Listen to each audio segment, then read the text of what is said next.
Pushing the mind beyond its limits isn't just a modern thing. Throughout history, people have gone through experiences that completely changed their lives, sometimes leading to disaster. Let me tell you 3 unbelievable stories. But fair warning, these aren't your normal tales. They're a little scary, a little tragic, and absolutely wild. 1. Jeanne de Clisson, the red-haired Avenger. In 1300, a baby with red hair was born in Brittany, Jeanne. Her family looked at her and said, "Jackpot!" Jeanne was beautiful, and back then, beauty was incredibly valuable, but her life's path was already set. To be married off at a very young age. By the age of 12, she was married to a noble and had 2 children. But at 26, her husband unexpectedly died, and life threw Jeanne another test. After a few failed marriages, she met Olivier de Clisson and found the love of her life. 5 children, happiness, life was going well. That is, until 1341.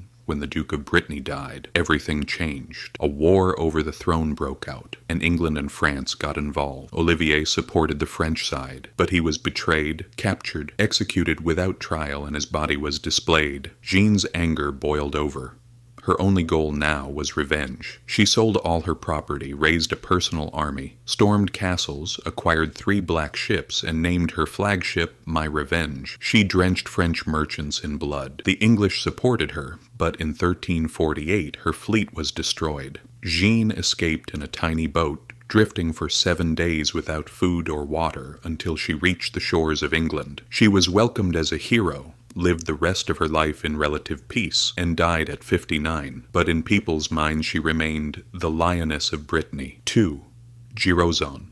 Love and madness. At the end of the 17th century in Japan, a wealthy charcoal dealer named Girozon wandered through Edo and accidentally stumbled into Yoshiwara's pleasure district. There, he saw her, a woman of such beauty he had never seen before, Yatsuhashi. Girozon had survived smallpox as a child, leaving his face scarred, and nobody had ever paid him attention. But Yatsuhashi noticed him, and Girozon was captivated. He spent all his money on her, showed his love, but when he saw the truth, it was too late. Yatsuhashi felt nothing for him. She had only been using his money. And that's when Girozon snapped. In 1696, he saw her again, drew his sword in rage, and split Yatsuhashi in half with a single strike. The crowd froze. It's a tragic, bloody love story. A journey from love to madness. 3. Geoffrey Hudson. Tiny but fierce. In 1619, Geoffrey Hudson was born in England. He was tiny and never grew. At the time, little people were mostly kept in courts as entertainment. His father presented him to the Duchess of Buckingham, and Geoffrey grew up in her court as Lord Minimus. The Queen cared for him, gave him a good life, but he was in a golden cage. No matter how educated he became, he was always treated like a curiosity. In 1642, the English Civil War broke out, and Geoffrey became a captain of the horse. But during a duel, he killed a noble who had mocked him. No longer just Lord Minimus, he became a force to be reckoned with. Fate, however, was harsh. He was captured and enslaved in North Africa, endured years of hardship, and even when he returned to England, he was exiled. He quietly died in 1682, carrying all the tragedies of his life. These 3 stories show that throughout history, people have gone through moments that completely changed their lives, sometimes ending in disaster, sometimes in madness. Seeing what the human spirit can do when pushed to its limits is both terrifying and awe-inspiring.